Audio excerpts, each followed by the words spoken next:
Wel, bore da ffrindiau, croeso i Gersalen bore yma, croeso i'r Oedfa, mae'n fraint cael ymuno gyda chi i addoli bore yma.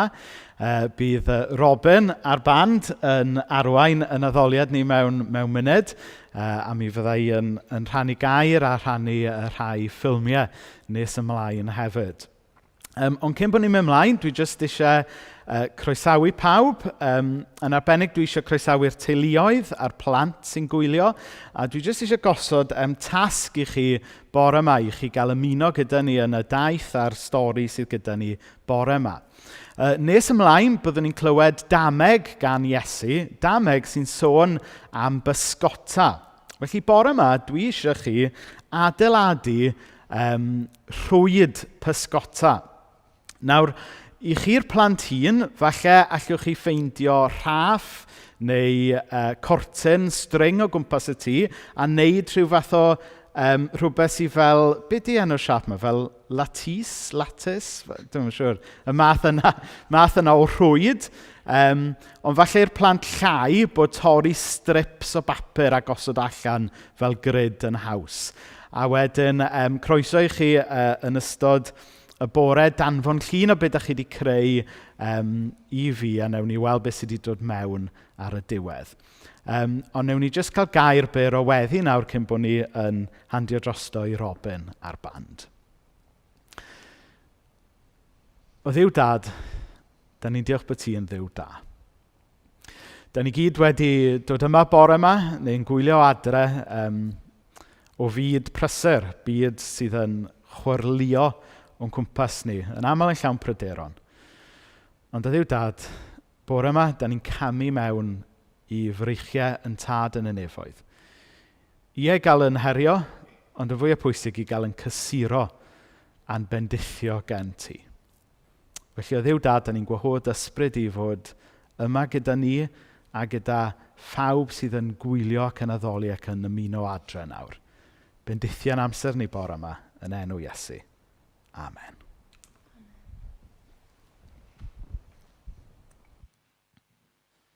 Dwi eisiau dechrau bore yma efo cyhoeddiad, gyda fi gyhoeddiad i wneud, dydy cariad Duw byth yn methu.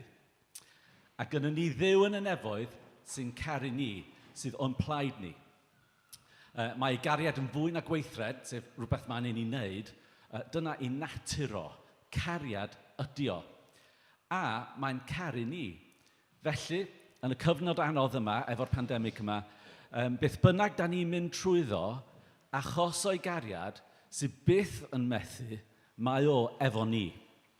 So, os da ni'n galaru, mae o'n galaru efo ni. Os da ni'n dathlu, mae o'n dathlu efo ni. Os da ni'n poeni o dan straen neu'n stressed, mae o'n cerdded efo ni, beth bynnag ydy'r reality sy'n gwynebu ni. So gyda fi adnod i chi, allan o 1:4.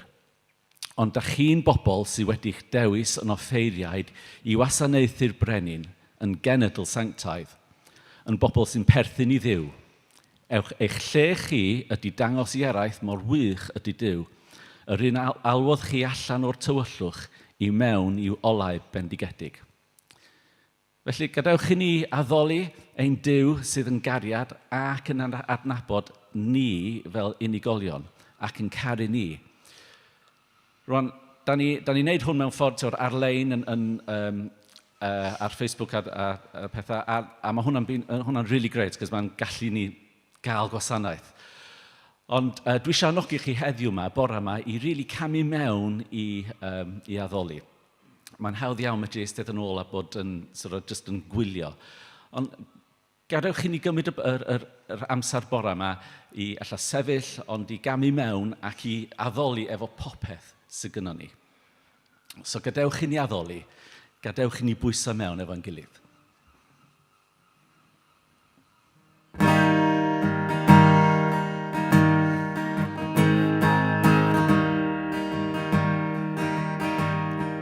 Chwiliais drwy'r byd, doedd ddim yn bodloni,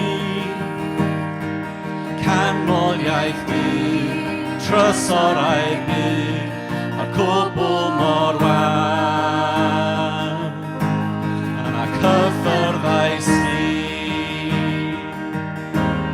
Iachau fy plwyfau dynion, rhoi gobaith a chan, rhwng halon a'r dan, rhwyd gariad ni. O does dim byd yn well nag wyt ti nad dim byd sy'n well nag wyt ti ar glwydd ddim byd sy'n well nag wyt ti.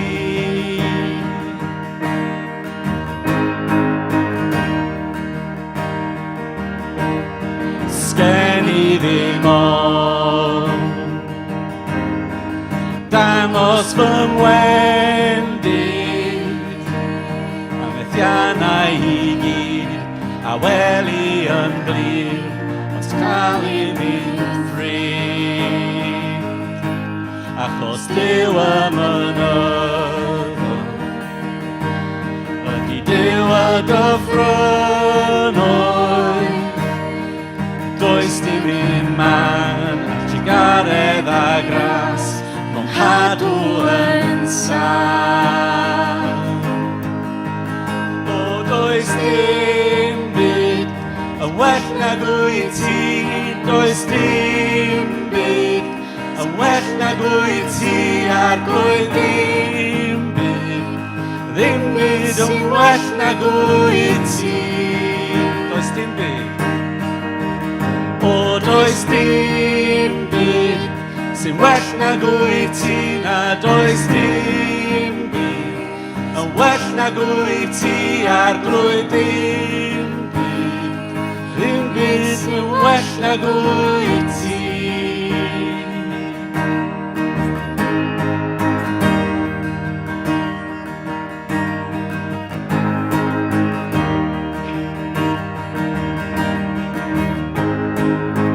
Ti'n troi ngel ar yn dawnsio,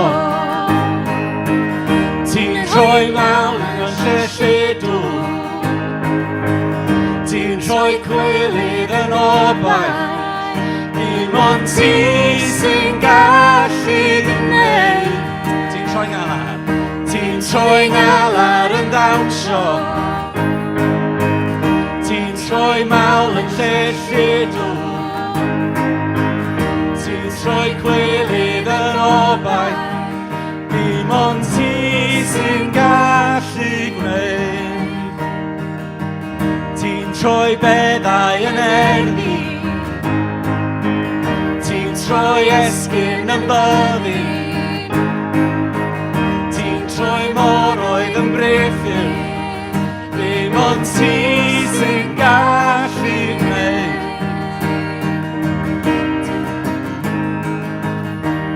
O does dim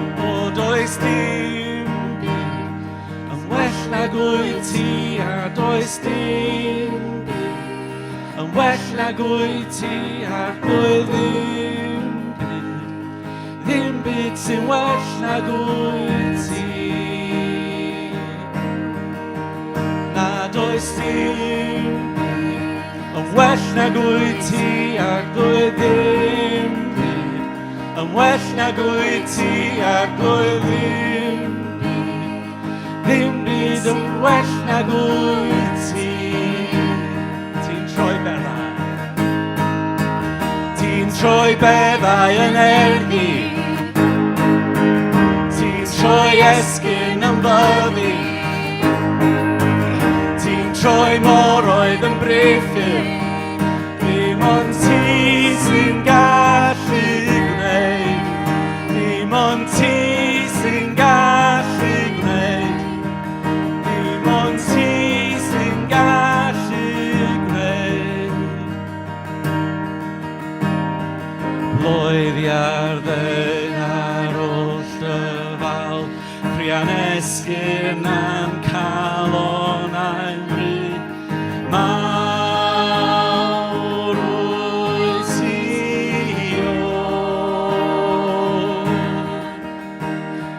Blwydd ddyn ar oll dyfal, prian esgyn am calon a'n rhyd, mawr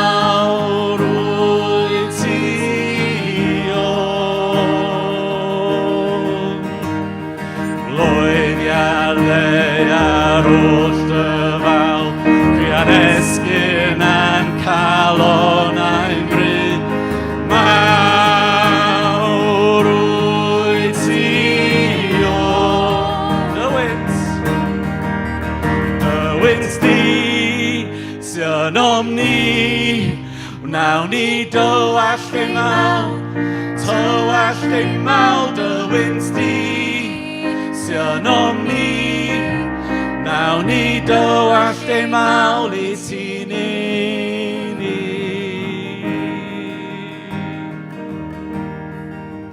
Ti'n rhoi bywyd, cariad wyt, yn golau o'r tywyrllwch gobaith lawn, adfer rhwyd, bob un galon doredig. A mawr wyt ti o.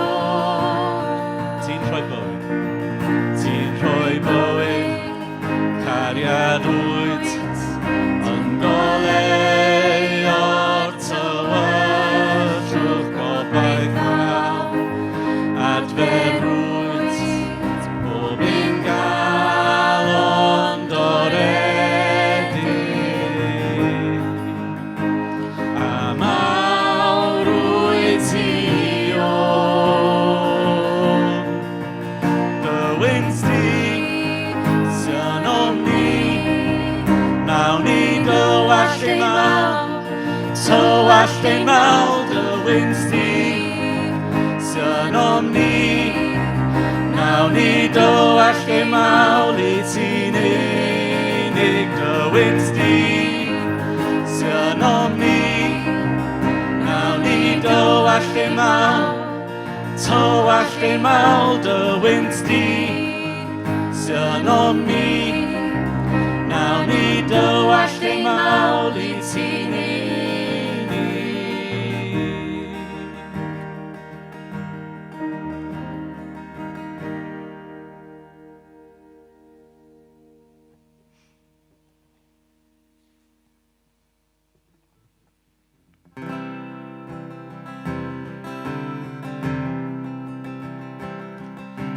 Ein tad cariadus yw holl alluog, dogoniant sy'n codi dros omni. Bydd ar y canol lle sefydlwn ein bywydau, ein tad llawn cariad atom ni. Gad I dy dynas ddod yn omni, gad I dywyrllus da gael ei wneud. Ar y ddaear fel yn y nid, tyd I dynas I yma nawr.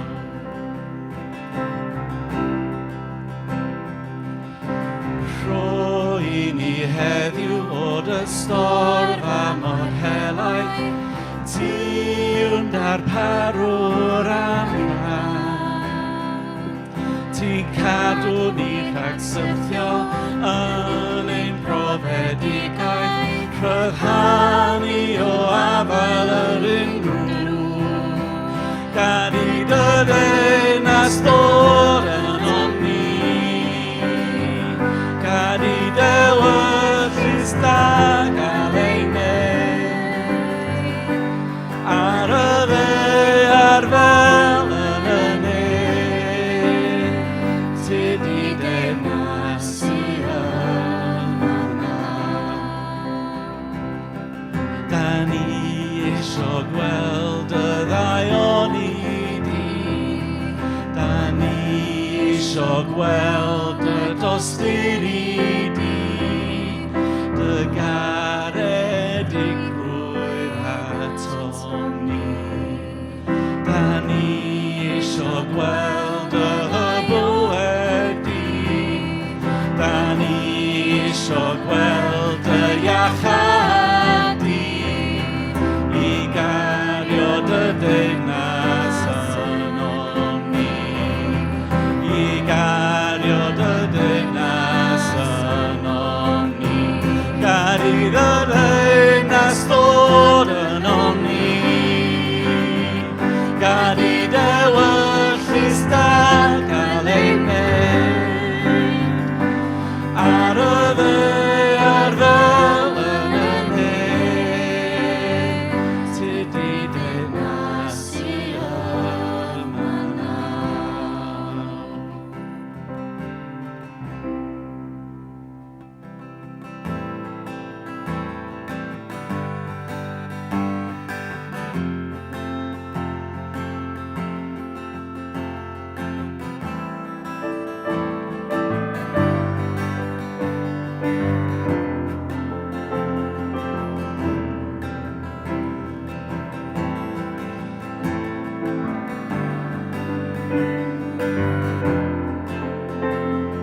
I mi ddweud rhyw'n gair, ddegennais dros o fi.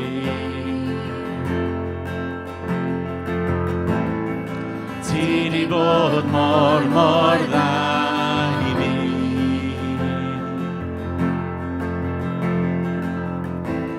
Dwi ddim anadlu mewn, anadlais arna i.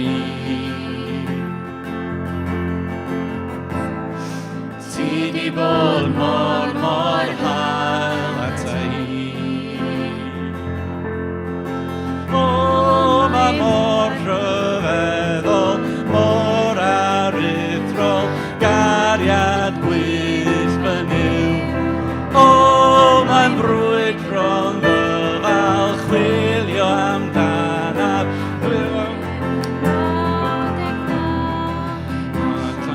talu, dwi'n yn ei heiddi, eto rhoes dy hun i mi. O, ma mor rhyfeddol, mor aruthrol, gariad gwyllt fy niw.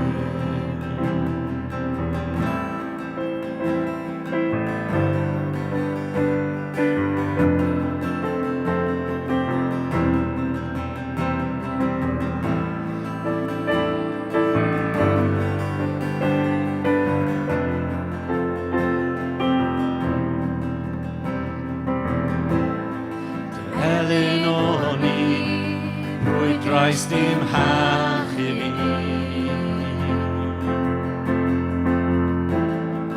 Ti di bod mor dda i mi.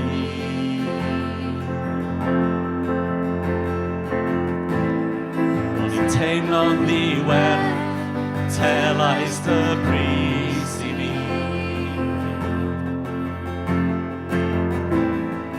Ti di bod mor hael ata i. O, mae mor rhyfeddol, mor aruthrol, gariad gwyllt fy niw. O, mae'n drwydron ddyfal, chwilio amdanaf, heb y 99. Allwn i'n talu, dwi'n yn ei heiddi, eto rhoes dy hun i mi. O, ma mor rhyfeddol, mor aruthrol, cariad gwyllt fy niw. Sdim cysgod heb ei oleuo, mynydd heb ei ddringo, ti'n chwilio amdana i. Sdim wal nawn ei ymchwel, celwydd sy'n ddiogel, ti'n chwilio amdana i. Sdim gwasgod heb ei oleuo, mynydd heb ei ddringo, ti'n chwilio amdana i. Sdim wal nawn ei ymchwel, celwydd sy'n ddiogel, ti'n chwilio amdana i. O, ma mor rhyfeddol, mor aruthrol, gariad gwyllt fy niw. O, mae'n brwydron ddyfal, chwilio amdanaf, heb y 99. Allwn i'n talu, dwi'n yn ei heiddi, eto rhoes dy hun i mi. O, ma mor rhyfeddol, mor aruthrol, gariad gwyllt fy niw.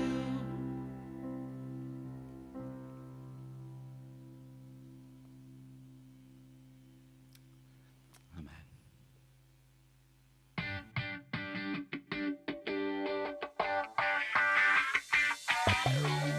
Cic iau ar Zoom, clwb ieuenctid Cristnogol i blant ysgol gynradd. Sesiynau hanner awr, bob dim Mawrth yn ystod tymor ysgol. 4 o'r gloch i flynyddoedd 2, 3 a 4, a 4:45 i flynyddoedd 5 a 6. Hwyl, gemau, dysgu gyda'n gilydd. Mae'r clybiau yn cael eu harwen gan Susan Williams, cyn athrawes sy'n bellach yn weithio'r plant ieuenctid a theuluoedd i Eglwys Cersalem Caernarfon. I gofrestru, e-bostiwch neu ffoniwch Susan ddiwrnod cyn y sesiwn. Susan, panthyfryd@btinternet.com neu dim 77 69 279 23. Mae'r sesiynau yn agored i bawb o Gylch Caernarfon. Croeso cynnes.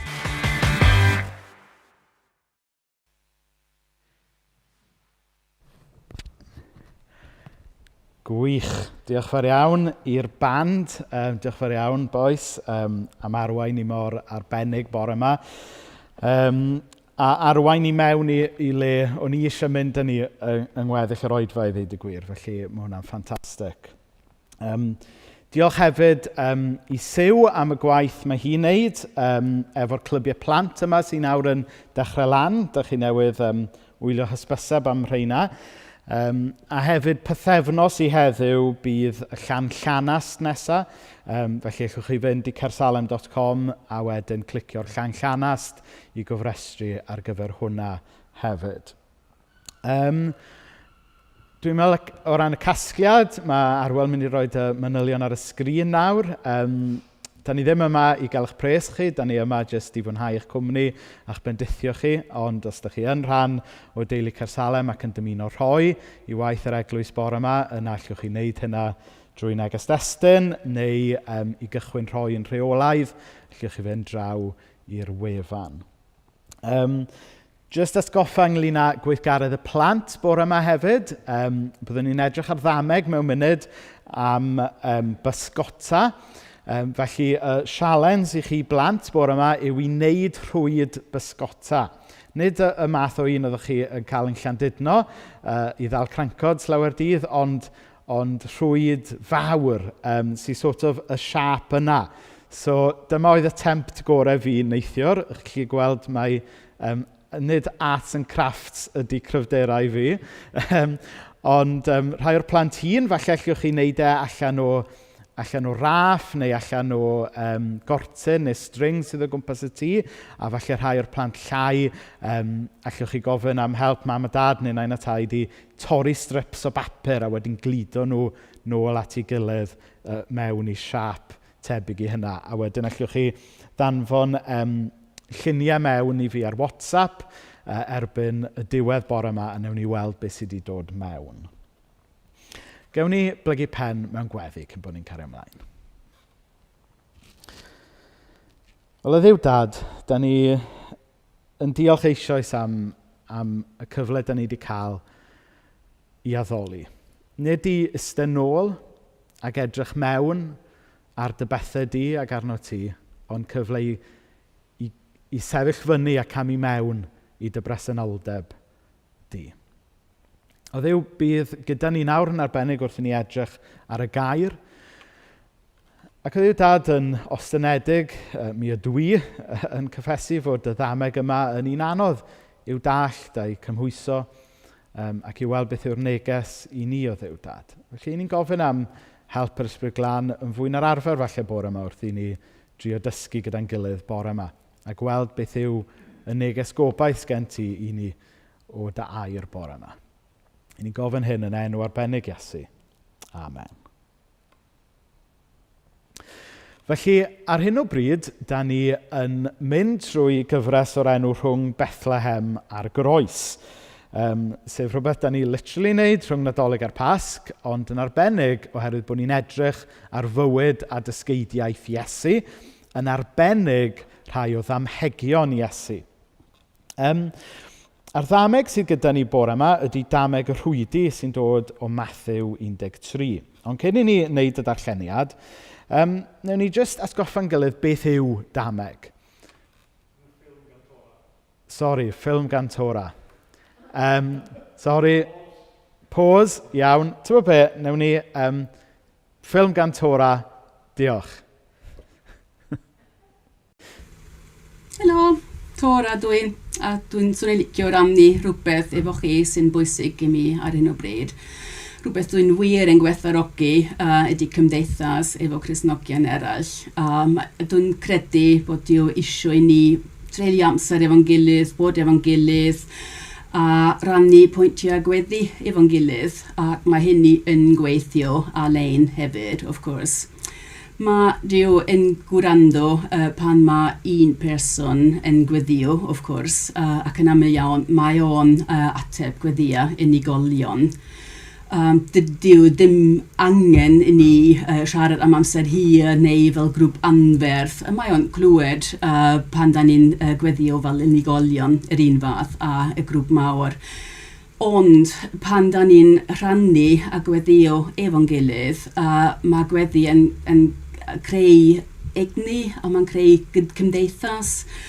Mae yna bendydd mawr a cymdeithas fel yna. Mae Dyw isio ateb ein gweddio ac isio i ni llawnhau pan da ni'n gweld yr atebion. Ac mae'n well llawnhau fel grŵp ac efo pobl eraill nac yn ben a'n hunan. Felly cawn ni addoli efo'n gilydd, hyd yn oed pan da ni ddim yn yr un lle.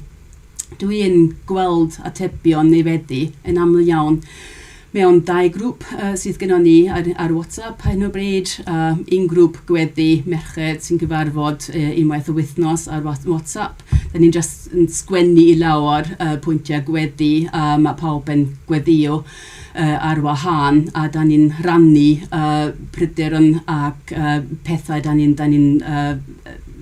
ni wedi profi sy'n da a da ni'n just yn diolch i Dyw am pethau sydd wedi digwydd. A mae hynny yn rhoi egni i ni I gyd bob wythnos. Mae yna llawer o fendydd ar y grŵp yma. A mae yna grŵp arall hefyd sy'n cyfarfod Zoom unwaith o wythnos am hanner awr I weddio dros gwaith Open Doors.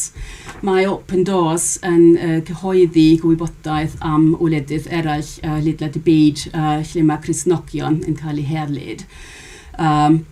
Mi wnaeth nhw cyhoeddi World Watch List newydd y wythnos yma mewn cyfarfod enfawr ar-lein efo tua 100 o MPs a dros 2,000 o bobl yn gwylio ar YouTube ar yr un pryd ar-lein. Roedd hynny'n gryf iawn, llawer o egni. A dwi'n meddwl bod Dyw isio defnyddio cyfle yma I newid pethau I Cristnogion sy'n cael eu herlyd.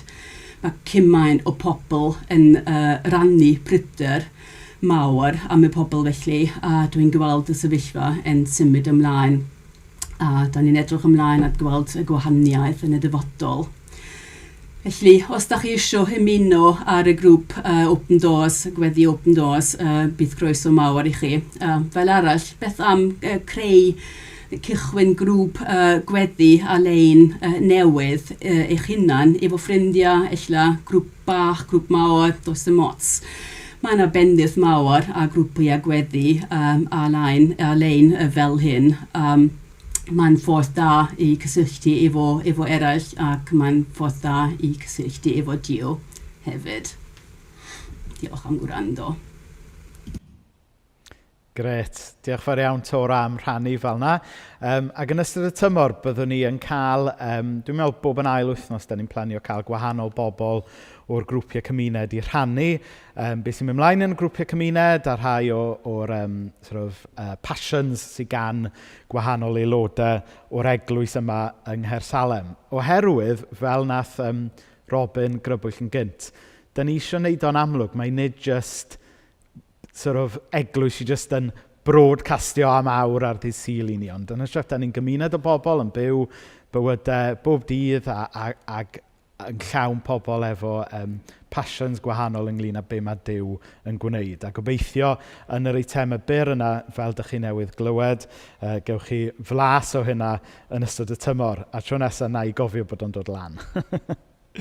So be bynnag, nôl at neges sydd gyda ni bore yma. Sydd yn rhan o'r gyfres rhwng Bethlehem a'r Groes, le da ni'n edrych ar Damhegion Iesu. Be ydy Dameg? Wel, stori ynglyn â rhywbeth bob dydd falle sydd yn ddarlun o rhywbeth mwy mae Iesu yn trio I gyfleu. Mae yn un techneg oedd Iesu'n defnyddio I gyfathrebu neges gyda pobl gyffredin yn ei amser Ond hefyd mae Damhegion yn rhywbeth oedd Iesu'n defnyddio, le oedd e ddim jyst yn rhoi'r ateb ar blat bob tro i bobl. Hynny yw, oedd e'n gadael lle weithiau i bobl feddwl, gadael lle i bobl ddychmygu, gadael lle i bobl meddwl am rhyfeddod a dirgelwch weithiau y ffydd yn y broses o adnabod Duw drostyn nhw eu hunain. Nawr, yn aml, da ni'n meddwl fod Iesu'n gorgymlethu pethau yn y Damhegion. A mae hwnna oherwydd yn bod ni yn yr oes modern, da ni'n licio atebion hawdd a syml du a gwyn, dydyn. Ond yn aml, dydy taith ffydd ddim yn rhoi atebion du a gwyn i ni bob tro. Mae yna, yn aml, lot o greu eiriau. Mae yna le i ryfeddod. Mae yna le i ddirgelwch. A mae lot o'r damhegion yn ein gwahodd ni gam i mewn i hynna i ddarganfod cariad a gwirionedd Duw drosto ni yn hunain. A mae'r ddameg sydd gyda ni bore yma yn un byr iawn, ond mae e'n un sydd yn cyffwrdd ar lot o themau pwysig iawn, dwi'n meddwl hefyd. Felly, y darlleniad bore yma, Mathew 13, adnodau 47 i 50. Unwaith eto, mae teyrnasiad yr unefol yn debyg i rhwyd, sy'n cael ei ochwn i'r llyn, a phob math o bysgod yn cael ei dal yn ddi. Mae'r pysgotwyr yn llusgo rhwyd lawn i'r lan. Wedyn mae'r pysgod da yn cael ei cadw a'i storio, ond y pysgod diwerth yn cael ei taflu i ffwrdd. Dyna fydd yn digwydd pan ddaw diwedd y byd. Bydd yr angylion yn dod i gasglu'r bobl ddrwg o blith y bobl wnaeth beth sy'n iawn, ac yn ei taflu nhw i ffwrdd i'r ffwrnais dan, lle bydd pobl yn wylo'n chwerw ac mewn artaith. Iawn. So, i chi'n gweld pan bod hwn yn un o'r damhegion byr, ond eto mwyaf cymleth a mwyaf mawr hefyd, jyst ar ôl i chlywed hi fyna. I ddechrau, cyd-destun y ddameg.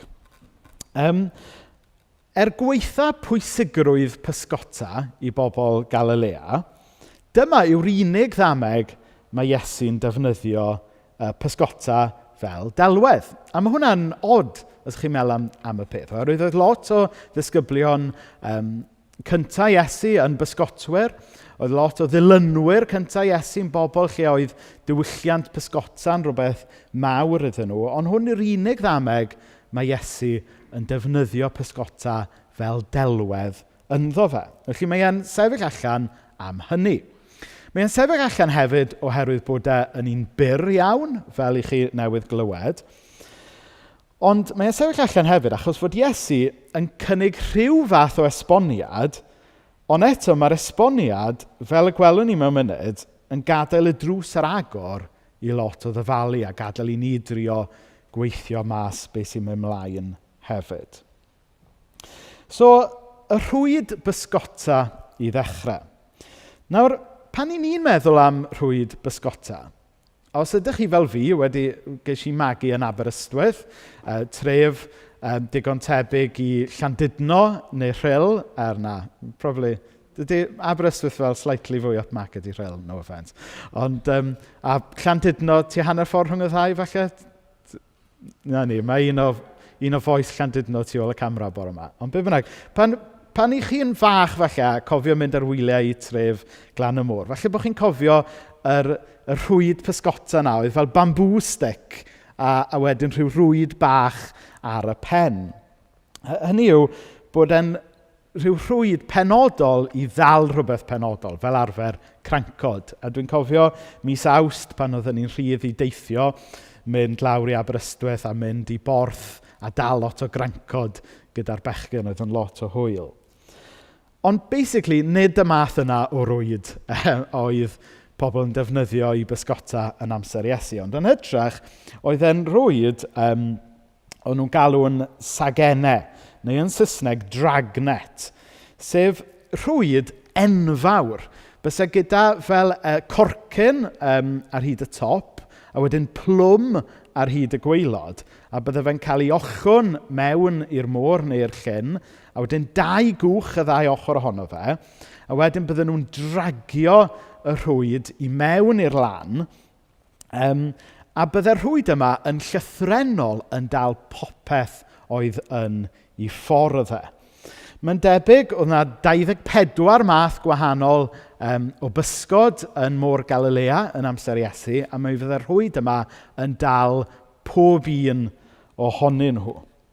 Oedd e'n rhyw fath o fersiwn amser Iesu o intensive fishing, y math o un bydde Brexit talks yn mynd yn gymleth yn meddwl beth i wneud gyda fe.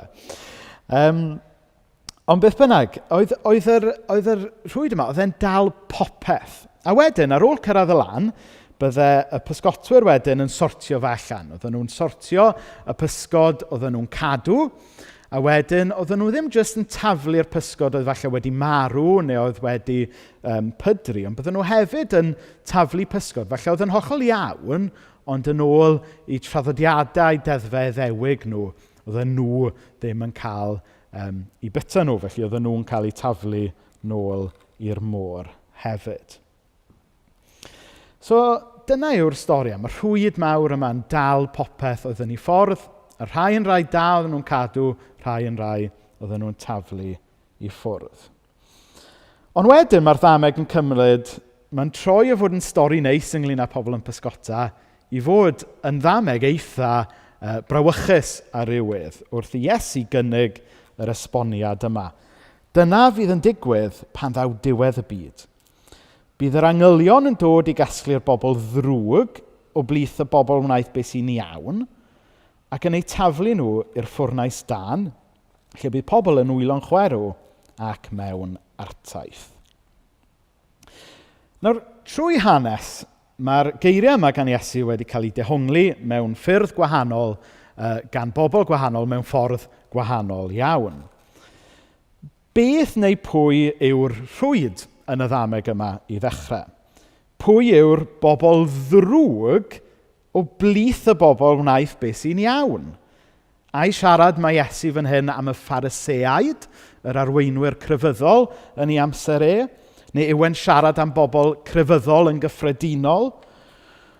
Ydy hwn i gael ei gymryd yn llythrenol, neu ai jyst delweddau sydd yma sydd yn helpu ni ddeall mwy ynglyn â sut mae gwerthoedd teyrnas Dduw ben i weired i werthoedd y byd yma? Rhai pobl yn meddwl mai proffwydoliaeth neu delwedd sydd yma ynglyn â dynystyr Jerusalem na ddigwydd yn oes rhai o ddisgyblion cyntaf Iesu, neu ai delwedd sydd yma o uffern. Beth bynnag yw hwnna a lle bynnag ma hwnna. Mae rhai wedi dehongli'r Dameg yma fel gwers ynglyn â sut dylai'r eglwys genhadu. Hynny yw ddylen ni fod fel y rhwyd yma yn cael ei daflu allan mor llydan a phosib a dal popeth yn ei ffordd. Mae pobl eraill yn meddwl mai symboliaeth sydd yma sy'n siarad am ddiwedd y byd, gyda'r syniad Platonaidd yma bod ni yn rhyw ddianc o'r byd materol i fyd ysbrydol le mae pobl yn mynd i un o ddau le, i nefoedd neu uffern. Nawr mae'r dehongliad cyfarwydd, ond yn fy marn i simplistic yna, yn anwybyddu mai uchafbwynt y Beibl a'r ysgeidaeth Cristnogol yw nid bod ni yn fflotio i ffwrdd i rhyw realities ysbrydol gwahanol, ond yn hytrach bod Duw yn creu nefoedd newydd a deuar newydd, ac y bydd yna atgyfodiad corfforol go iawn, tangible, just fel nath Iesu atgyfodi go iawn ac mewn ffordd tangible. Mwy am hynny mewn munud. Ond y gyntaf, mae'r Dameg yma, dwi'n meddwl, yn dysgu ni sut i wneud synwyr o reality yn bywydau ni nawr. Nawr, oedd y rhwyd yn dal pysgod o bob math. Pysgod da, pysgod drwg, pysgod oedd yn hollol iawn, ond ddim yn addas i'r ffit yna. A mae'r mix yma o'r da a'r drwg yn helpu ni wneud synwyr o'n bywydau a'n byd fel mae ar hyn o bryd. Mae'n atgoffa ni fod stamp y creawdwr ar bob un ohono ni. A mae stamp y creawdwr ar y greadigaeth. Mae yna dda ym mhawb a mae yna harddwch i weld yn y greadigaeth. Ond hefyd, mae yna rhyw sens bod yn bywydau ni ar greadigaeth chwaith ddim fel y dylai hi fod. I bopeth da, mae yna bethau drwg. I bopeth hardd, mae yna hagrwch. A mae'r Dameg yma'n atgoffa ni'n ynglyn â'r reality yma. Ie, da ni wedi cael yn creu, a mae'r ddeiar yma wedi cael ei creu gan Dduw a'i greu yn hardd. Ond hefyd, bod yna rhyw ddylanwad drwg arall yn chwarae trwy y byd, a taswn ni'n onest yn dangos ei hun yn bywydau ni gyd. A mae'r Beibl yn galw hyn yn bechod. Felly, mae'r Dameg yma jyst yn helpu ni wneud sens ynglyn a sut does neb yn berffaith, ond does neb chwaith yn ddrwg i gyd. Mae'n wneud synwyr o sut mae yna harddwch a drygioni'n gallu bodoli ochr yn ochr yn y byd yma. Mae'n atgoffa ni, fod Duw wedi creu byd da, a mae wedi creu pob un ohono ni ar ei lun a'i ddelw fe, ond mae hefyd yn atgoffa ni fod yna rhywbeth fundamentally wedi mynd yn anghywir hefyd. Mae'n jyst yn helpu ni ddeall y drwg a'r da sydd yn y byd, a taswn ni'n onest sydd yn bywydau ni, bob un ohono ni hefyd. Ond mae'r Dameg yn pwyntio ni ymlaen hefyd. Mae'n pwyntio ni allan o just yn reality presennol i be mae'r Beibl yn galw yr oes sydd i ddod. Mae'n pwyntio ni ymlaen i oes pan fydd y drwg, pan fydd tywyllwch, pan fydd y drygionus yn cael ei sortio allan rhywsut. Ac i lawer o bobl, mae'r syniad yma yn gwneud ni yn anghyfforddus. Ond os ni'n meddwl am y peth am funud, mwyn i gyfiawnder gael ei le, mae rhai sortio mas anghyfiawnder. Mwyn i oleuni lewyrchu, mae rhaid i dywyllwch gael ei sortio allan, ei chwythu i ffwrdd.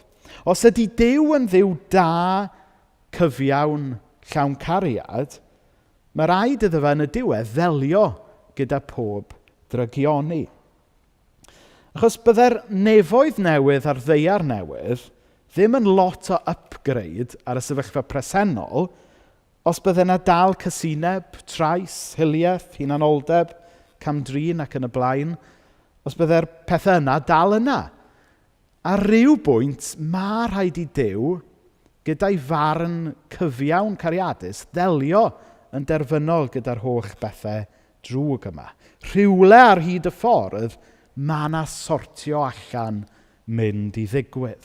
A mae'r Dameg yma yn rhyw ddechrau o'r cwryllen ar y pethau yna. Nawr dwi'n meddwl, falle fod y Dameg yma yn wneud i rai ohono ni deimlo yn anesmwyth. Oherwydd bod ni'n meddwl falle am y ffordd mae'r eglwys yn y gorffennol falle wedi camddeall a camddefnyddio rhai delweddau sydd yn y Beibl ynglyn â barn Duw, ynglyn â uffern, ynglyn â Gehenna, llyn o dan a'r holl ddelweddau yma. Falle bod ni'n anghyfforddus wrth feddwl nôl am y ffordd mae'r eglwys a pregethwyr falle wedi camddefnyddio'r delweddau yma jyst i godi ofn ar bobl mwyn trio enyn ymateb. Tybed ydy'r eglwys weithiau wedi gadael i ddelweddau Michelangelo liwio sut da ni'n deall y pethau yma mwy na'r delwedd perffaith o Dduw yn Iesu Grist. Dwi'n meddwl fod llawer o ddifrod wedi cael ei wneud gan yr eglwys a phregethwyr gan fy nghynnwys i falle. Wrth i ni sôn am farn Duw ag uffern bron fel rhywbeth o beit seicolegol mwyn trio enyn ymateb ym mhobl. Ac os ydw i wedi bod yn euog o wneud hynna, yna dwi'n sori a dwi'n ymddiheuro. Oherwydd, da ni ddim yn y busnes o ofni pobl mewn i'r deyrnas. Ond yn hytrach, mae yna wahoddiad cariadus i bobl ymateb i'r Duw sydd yn gariad a sy'n gyfiawnder i'r byd.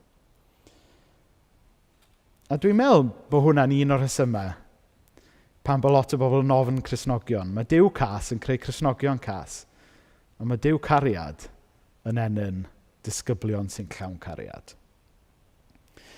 Nawr, peidiwch e'n hamddeall chi. Dwi yn credu y marn Duw, dwi yn credu fod Duw yn Dduw cyfiawn, ond dwi'n meddwl bod hwnna'n dod allan o'i gariad e. Sdim ffordd o anwybyddu be mae'r Beibl yn dweud ynglyn â bod dydd yn dod pan mae yna sortio allan mynd i ddigwydd. Ond dwi'n meddwl ddylen ni ddeall hwnna i gyd yng ngoleuni'r datguddiad da ni wedi cael o Dduw yn Iesu Grist. Nawr mae Paul yn dweud wrth yr Rhufeiniad, marwolaeth ydy'r cyflog mae pechod yn ei dalu.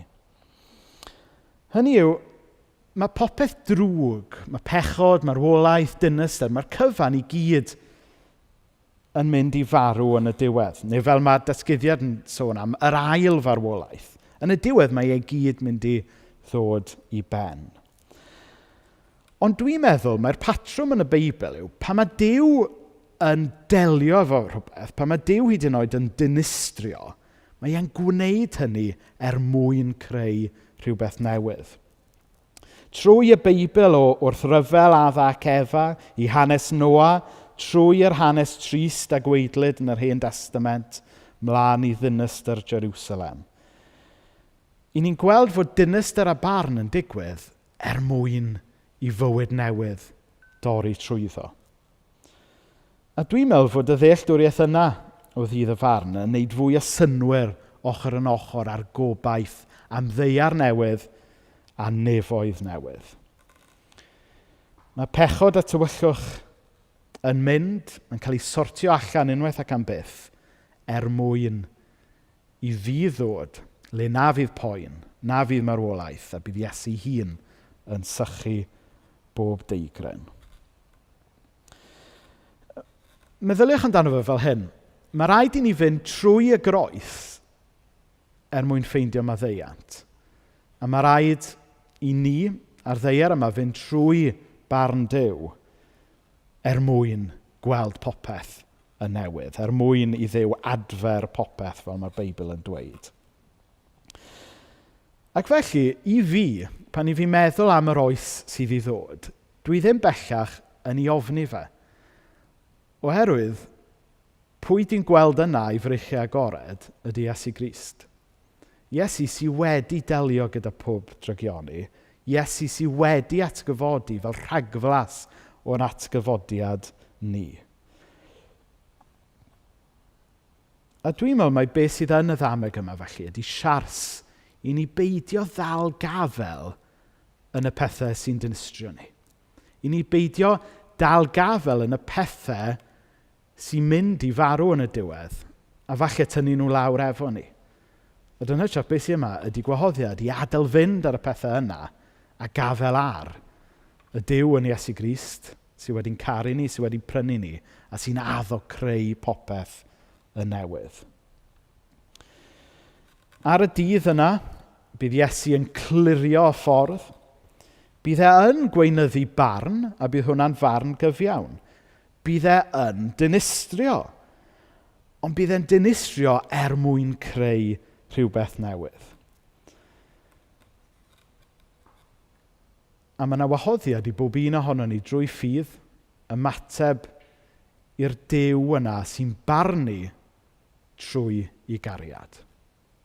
Nawr, cyn bod y band yn dod nôl fyny i gyhoeddi bendith i ni mewn can, da ni am wylio ffilm fer nawr gan wr o'r enw Brian Zand sydd yn esbonio hwn i gyd lot gwell na be dwi newydd drio wneud. Diolch ar wel.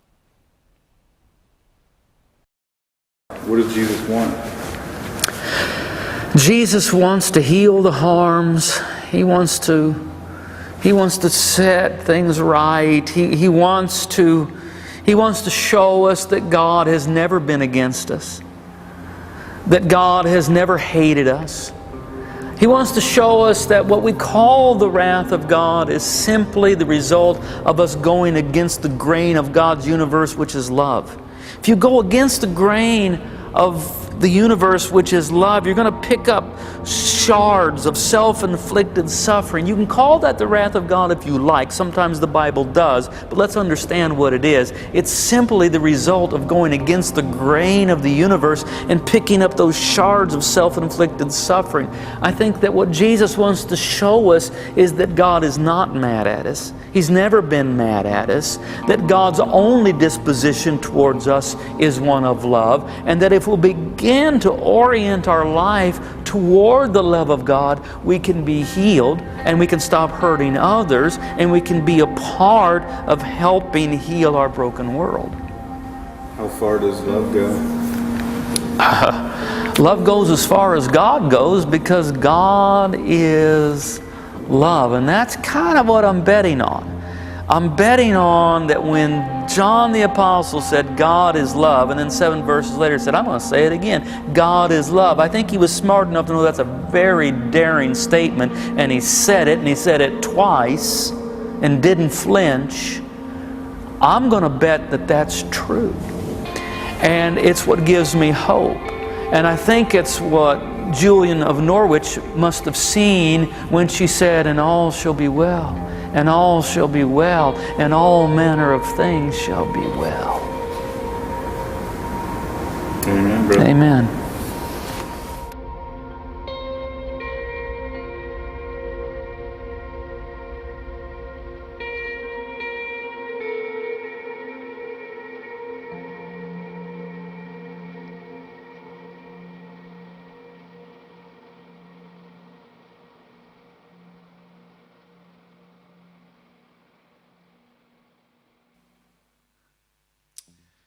Great.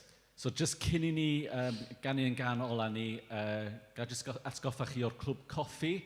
A dwi'n siŵr fydd y manylion o hwnna Zoom ar Facebook wedyn, o dyna fo rwan. So mae'r ganol yma, mae'n bendith dros chi, ond mae'n hefyd yn siawns I ni ddatgan bendith dros ein teuluoedd, dros ein cymunedau. So cymwch y siawns I fynd at y ffenestri a canu hwn dros ein stryd, dros ein cymuned ni.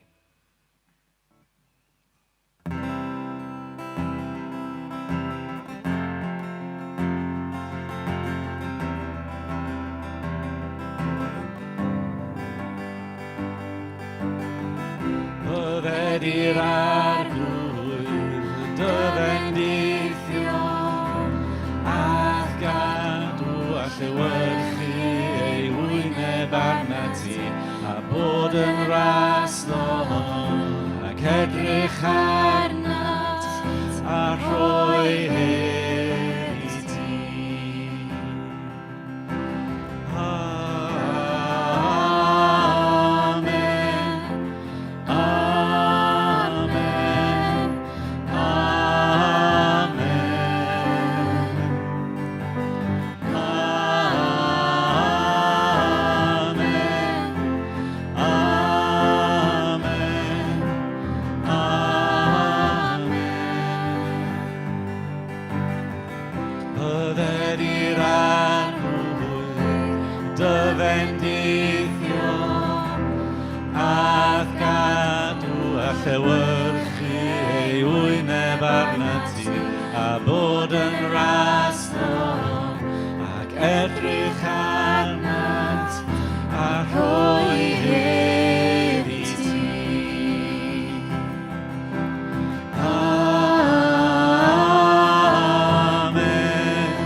Genedlaethau, a dy deulu a dy blant ni, a'i plant nhw, a'i plant nhw.